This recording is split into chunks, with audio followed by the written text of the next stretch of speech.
Sebelumnya, Assalamualaikum warahmatullahi wabarakatuh. Waalaikumsalam warahmatullahi wabarakatuh. Izin memperkenalkan diri, saya Feni Sundari dengan NPM 2213032032. Di sini saya sebagai moderator dari kelompok 3 yang akan memandu jalannya presentasi pada pagi ini yang berjudul Demokrasi, Liberalisme, dan Kapitalisme. Adapun anggota dari kelompok kami yaitu Esti Angelista, Metasari, Nur Aini, Wulandari, dan Jelis. Kepada pemateri pertama saya persilakan Esti. Baik, terima kasih moderator atas waktunya. Jadi kita akan bahas apa itu demokrasi. Menurut Aristoteles, demokrasi ialah suatu kebebasan.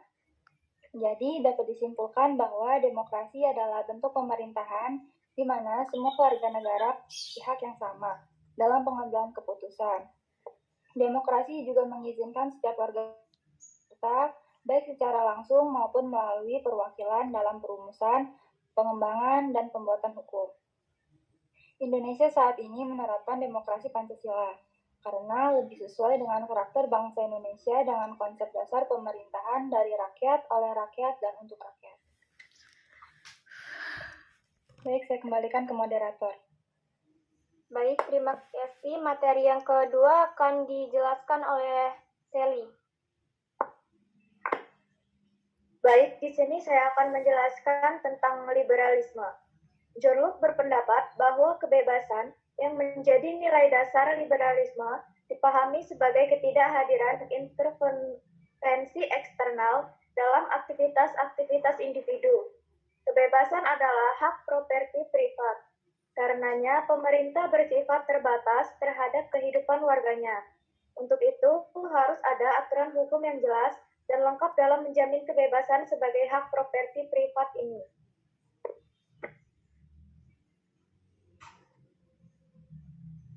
Materi yang ketiga akan dijelaskan oleh rekan saya, Jelis. Silakan.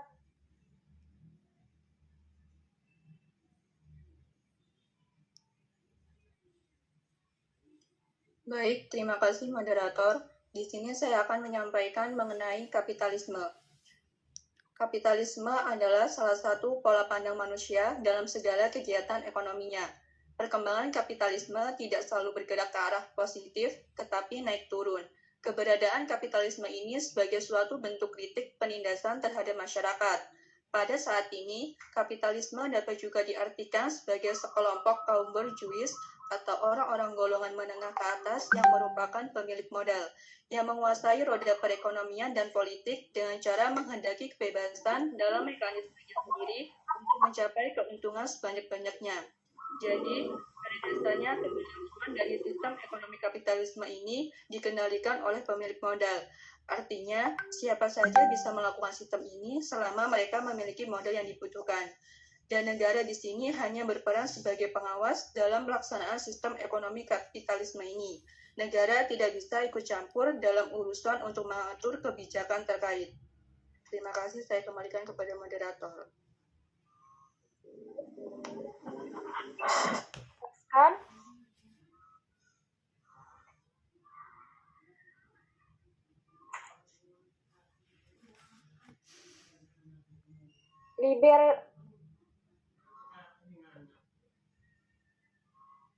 Kapitalisme adalah salah satu pola pandang manusia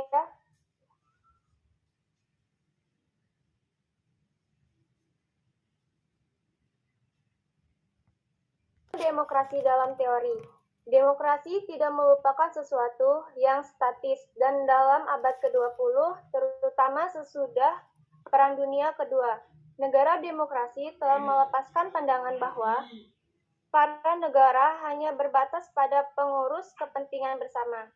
Sebagai sebuah ideologi yang statis, maka konsep demokrasi selalu mengalami perubahan. Perubahan ini terlihat dari bentuk-bentuk formal maupun substansional. sesuai dengan konteks dalam dinamika sosial, historis, hal mana konsep demokrasi itu sendiri lahir dan berkembang.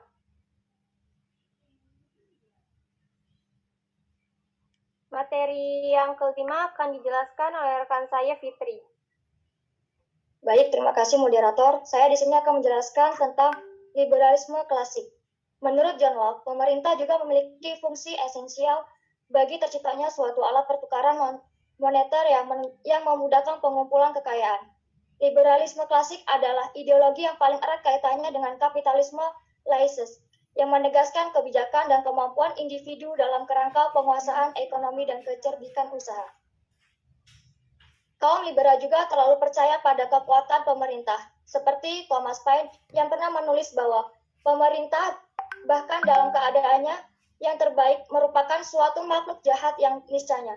Atas dasar itulah para pemilik liberal seperti Montesquieu dan James Madison memandang perlu untuk memisahkan elemen-elemen kekuasaan dan melimpahkannya kepada lembaga eksekutif, legislatif, dan yudikatif. Selanjutnya yaitu neoliberalisme.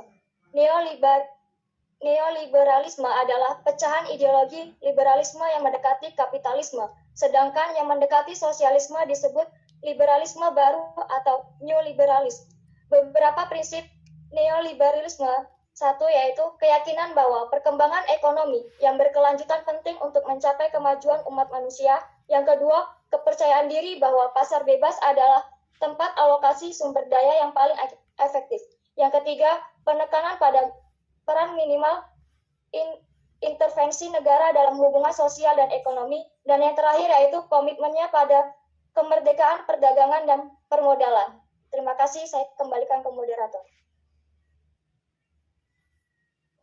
Baik, materi yang selanjutnya akan dijelaskan oleh rekan saya, Wulan. Baik, terima kasih moderator. Di sini saya akan menjelaskan tentang sejarah kapitalisme. Kapitalisme memiliki sejarah panjang dari sejak ditemukannya sistem perniagaan yang dilakukan oleh pihak swasta. Di Eropa, hal ini dikenal dengan sebutan gilda sebagai cikal bakal kapitalisme. 198 periode dari abad ke-16 menuju abad ke-19 ditandai dengan nasionalisme ekonomi dan gairah raja dan menteri untuk membangun negara yang kuat secara ekonomi. Hal tersebut perlu dilakukan agar negara mereka bisa menjual sebanyak negara lain dan membeli barang sesedikit mungkin dari negara lain demi mendorong pendapatan dan mengakumulasikan kemakmuran sebanyak mungkin. Mereka percaya bahwa hanya penjual yang diuntungkan dari pertukaran, karena penjual yang akhirnya mendapatkan uang, emas dan perak yang timbun di berangkas negara adalah sumber dan ukuran kesejahteraan dan kekuasaan. Terima kasih moderator, saya kembalikan kepada moderator. Baik, terima kasih Wulan. Materi yang selanjutnya akan dijelaskan oleh rekan saya, Meta. Baik, terima kasih moderator. Saya akan menjelaskan tentang kapitalisme dan prinsip ekonomi pasar. Kapitalisme meletakkan kreativitas manusia ke dalam aktivitas kemanusiaan yang menghormati dan mendorong inovasi kewirausahaan. Inovasi yang mentransformasikan hidup manusia ke arah yang lebih baik, tidak hanya karena sains dan teknologi, tetapi juga karena transformasi institusional. Kapitalisme bukan hanya membangun sesuatu, misalnya seperti diktator sosialis, mendorong kaum proletar untuk membangun masa depan. Kapitalisme adalah tentang penciptaan nilai, tidak hanya kerja keras. Terima kasih moderator.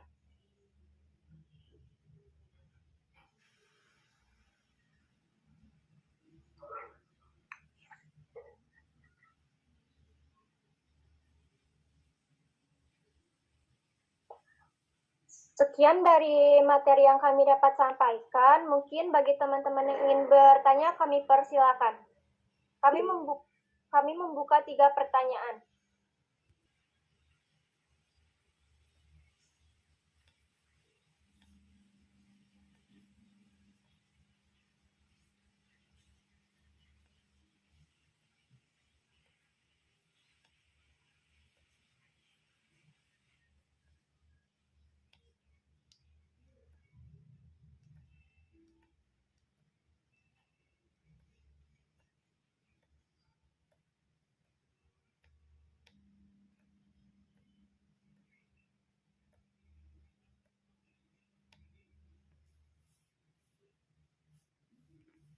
Baik, di sini saya akan izin memperkenalkan diri. Nama Firda Septiani dengan NPM 2213032027. Di sini saya akan bertanya, mengapa pengaruh negatif liberalisme bisa menjadi ancaman bagi kepribadian bangsa, dan serta berikan contohnya. Baik, terima kasih moderator. Baik, terima kasih Firda. Bagi teman-teman yang ingin bertanya, kami persilakan.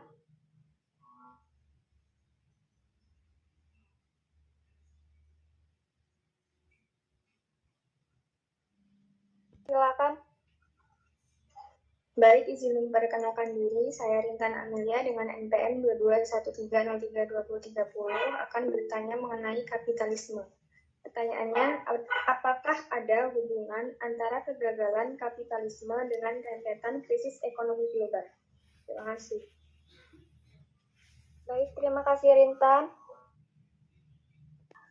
Baik, terima kasih moderator. Izin memperkenalkan diri, nama saya Rahma Isnawati dengan NPM 2213032020. Izin bertanya, apakah untuk mewujudkan negara demokrasi perlu terdapat kerjasama antara pemerintah dan rakyat?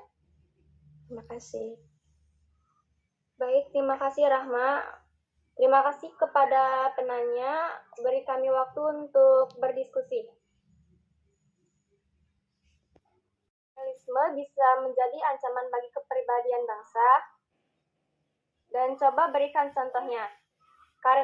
Karena ideologi tersebut dinilai bertentangan dengan ideologi Indonesia, yaitu ideologi Pancasila. Contohnya kita ambil dari contoh perilaku yang melanggar nilai ketuhanan. Yang pertama ada 1, tidak mengakui keberadaan Tuhan. Yang kedua, ada melanggar kewajiban dalam beribadah. Yang ketiga, melakukan diskriminasi terhadap orang yang berbeda agama. Yang keempat, memaksa kehendak orang lain atas kebebasan beragama. Dan yang kelima, ada melakukan penistaan agama.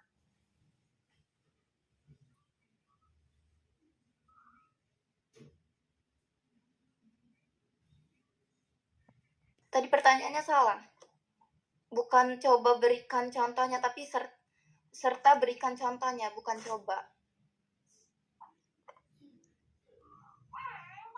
Oh iya, maksudnya yaitu tadi contohnya ada 5. Yang satu tidak mengakui keberadaan Tuhan.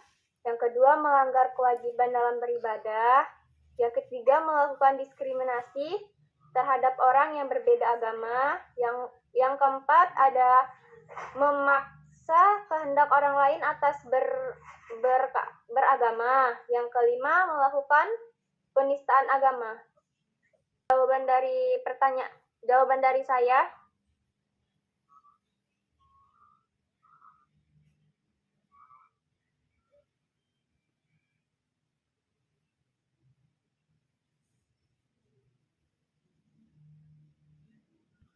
Rahma yang akan dijawab oleh Jelis. Maaf, moderator yang akan menjawab Sally. Baik, Sally, silakan. Baik, di sini saya akan menjawab pertanyaan dari Rahma, yaitu apakah untuk mewujudkan negara demokrasi perlu terdapat kerjasama antara pemerintah serta rakyat? Jawabannya, dalam mewujudkan demokrasi, pemerintah perlu berkolaborasi dengan rakyat, ataupun paling tidak terhadap wakil rakyat yang mumpuni, buat menghasilkan demokrasi yang bisa menampung aspirasi, serta melindungi rakyatnya sekaligus bisa menghasilkan sistem pemerintahan yang bisa penuhi kebutuhan rakyatnya, baik yang di kota-kota besar ataupun yang di desa, sehingga bisa terbentuk kemakmuran serta kesejahteraan yang diidamkan.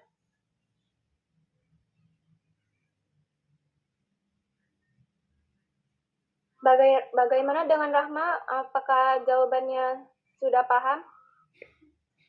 Baik, sudah paham, terima kasih. Dari Rintan akan dijawab oleh rekan saya, Wulan. Baik, terima kasih. Di sini saya akan menjawab pertanyaan dari Rintan. Apakah ada hubungan antara kegagalan kapitalisme dengan rentan krisis ekonomi global? Jadi, krisis ekonomi global yang terjadi adalah akibat dari kegagalan sistem kapitalisme, di mana sistem ini sangat bisa terhadap pemilik modal, sehingga hanya ada beberapa orang saja yang menguasai jumlah uang beredar begitu besar di dunia. Contohnya, penyebab terjadinya krisis ekonomi adalah karena banyaknya beban utang negara sehingga tidak mampu membayarnya. Hal ini sama seperti halnya suatu perusahaan apabila memiliki banyak utang dan tidak mampu membayarnya, bisa dipastikan perusahaan tersebut akan bangkrut.